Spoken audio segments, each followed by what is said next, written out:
지금의 어떤 운동에서 그렇게 뭔가 어떤 호주제 폐지와 같은 그런 어떤 성과를 좀 승리하는 어떤 경험을 하는 것들이 좀 부럽기도 했고, 그래서 이제 그 이야기를 들으면서 이제 나의 운동 속에서는 나는 또 어떤 걸 바꿔나갈까, 어떤 승리의 경험을 할 수 있을까, 그런 것들이 부럽기도 하고 나도 좀 그런 걸 만들어 가고 싶다.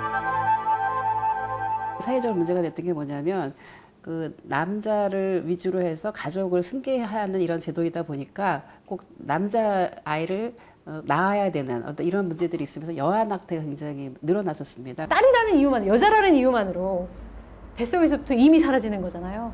사실은 이제 이게 호주제 폐지가 그 당시에만도 그 지지 여론이 50%가 안 됐었어요. 그래서 이제 각 그 저희 지역 그 회원단체나 지역 조직별로 호주제 폐지 운동본부를 다 만들어서 어쨌든 이 시민들한테 이 호주제 폐지가 왜 필요한지를 알려야 되겠다라고 하는 부분들이 이제 시작을 했어요. 그래서 이제 그 사례를 그 전화 접수를 받기 시작을 했습니다. 그랬더니 굉장히 정말 의외로 그 특히 이제 재혼 가족에 있어서 이제 그 부성 강제 조항으로 인해서 굉장히 가족의 어떤 정말 어렵다, 가족 구성의 다양성을 가져 나가야 되는 그런 어렵다라고 하는 호소들이 굉장히 많이 들어와서 정말 호주제 폐지 운동이 우리 가족들한테도 그냥 상징적인 것만이 아니라 실질적으로도 필요한 운동이구나라고 하는 것이 이제 그런 어떤 피해 사례 접수를 통해서 좀 확인이 됐습니다. 호주제 폐지는 반드시 될 것이다, 이렇게 생각합니다. 여러분 어떻게 생각하십니까?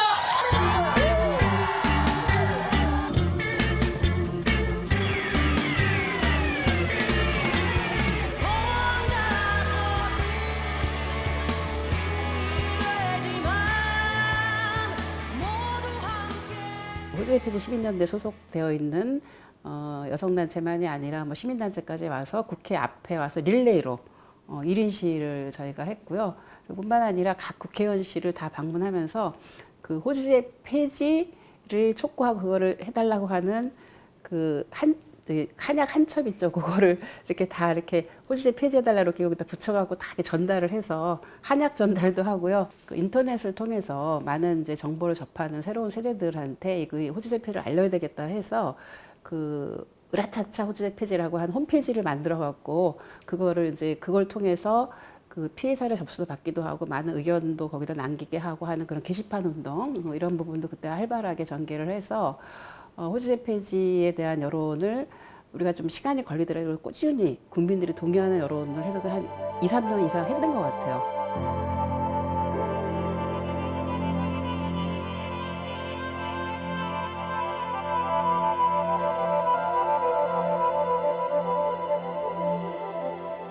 이분들이 갓쓰고 진짜 돋보이고, 그리고 저희 그 반대 시위할 때 약간 어떤 분위기였냐면 요즘에 그 동성애 반대하는 기독교 시위랑 양상이 비슷했어요. 그 당시에 헌법재판소 제가 갔었는데 저희가 이제 그 재판 그 방청을 하러 들어갔는데 또 한쪽에서는 유림들이 막 잔뜩 와 있었습니다. 그래갖고 막 시족연합회라든가 뭐 여러 그 유림 세력들이 와갖고 뭐 저희 그 여성단체 연합 회원들한테 정말 입에 담을 수 없는 욕을 하고 막 거의 그 위협적인 그런 분위기가 있었는데 마치 왜 뭐 그 불신지역 뭐 이런 것처럼 큰 포스터나 아니면 게시물 이런 거 만드셔가지고 거기다가 동성동본 결혼, 그러니까 금혼 폐지하는 거는 개, 돼지나 같은 짓이다. 그리고 호주제, 그러니까 호주 얘기는 뭐 할 것 말할 것도 없고, 그러니까 마치 이제 대한민국을 망하려고 그런다. 호주제 폐지를 골자로 하는 민법 개정안이 국회 본회의에서 마침내 통과됐습니다. 당초 예정보다 3시간 정도 늦어졌지만 법안이 확정되자 여성계 대표들은 50년의 수건을 풀었다며 환호성을 올렸습니다. 거의 만세를 부르면서 호주제 폐지가 이제 역사 속으로 완전히 사라지게 됐구나. 이제는 호적이 뭔지 모르는 사람 많잖아요. 다양한 가족에 대한 고민은 확장된 아니면 변화된 그 가족 형태에 대한 이미 아이디어는 호주제가 폐지가 되면서 동시에 생겼다고 생각해요. 이제는 호적이라는 제도가 없어지고 자기를 중심으로 해서 가족 관계를 구성하는 방식으로 완전히 바뀌었거든요. 그래서 이 신분 등록 제도가 바뀐 것이 아마 국민들이 일상생활 속에서 체감을 하면서 이제 이런 어떤 변화라고 하는 것이 이제 그 어떤 가족 관계에 있어서 호주를 중심으로 또 그 호주인 남성을 중심으로 어떤 종속관계로 어떤 가족을 구성하는 것이 아니라 나를 중심으로 해서 가족을 구성하는 가족 구성에 관한 어떤 민주성이 확보가 됐고 그것이 굉장히 크게 달라진 변화라는 생각이 들고요. 부성 강제 조항은 어느 정도는 이제 완전히 폐지는 안 됐죠. 이 호주제라는 것이 아직도 잔재가 남아있고 우리 의식 속에 아직도 깊이 뿌리박고 있는 것이라서 아버지 성을 거역한다는 게 아버지 성을 따르지 않는다는 걸 여전히 모두가 죄악시하고 있는 분위기가 아닌가. 그래서 이 문화를 바꿔나가는 운동이 아직까지도 과제로 남아있는 거죠. 사실 호주제가 폐지됐지만은 여전히 가족 안에서의 차별과 폭력의 문제는 크게 달라지지 않았죠. 그래서 이 사회에서 가족이라고 하는 거는 이제 정말 혼인과 혈연 중심의 흔히 말하는 정상가족 그런 것들을 이제 가족이라고 상정하고 그러면 그 모습에 들어가 있지 않은 아니면 그런 어떤 가족의 그러니까 정상과 비정상을 나누는 거죠. 그러니까 정상가족을 상정하고 그 정상가족 안에 있는 가족에 대해서만 어떤 국가의 기본적인 예산이나 정책의 집행에서부터 시작해가지고 그리고 가족 안에서의 차별과 폭력의 문제는 이제 그냥 가족이라는 테두리로 그 가족은 그냥 유지되어야 하니까라는 어떤 명목하에 그거의 문제에 좀 제대로 들여다보지 않는 것 그런 것들이 문제 해결을 좀 가로막는 주요 요인일 것 같아요. 그냥 그거면 다 좋은 거 아닌가? 또 뭐가 필요하지?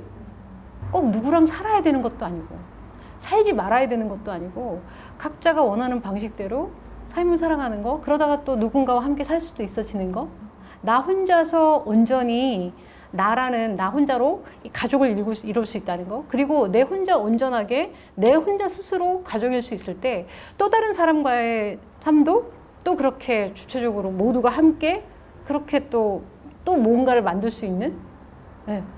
내가 실제로 정말 실제로 같이 좀 살고 있고 아니면은 같이 뭐 주거를 공유하지 않더라도 어떤 다양한 파트너십의 부분들이 가족으로 들어올 수 있도록 생활동반자법이 제정되는 게 필요하다고 생각이 들고 생활동반자법이 제정되기 위해서는 차별금지법이 먼저 제정되는 게 필요할 것 같아요. 그래서 가족의 구성이나 아니면 가족의 형태나 어쨌든 그 가족 안에서의 차별의 문제나 이런 것들을 좀 폭넓게 좀 기본적인 것들을 좀 잡아줄 수 있는 차별금지법 제정이 필요하다고 느끼고 그런 것들이 실제로 또 우리가 체감할 수 있는 정책으로 만들어지는 것이 필요하다고 생각합니다.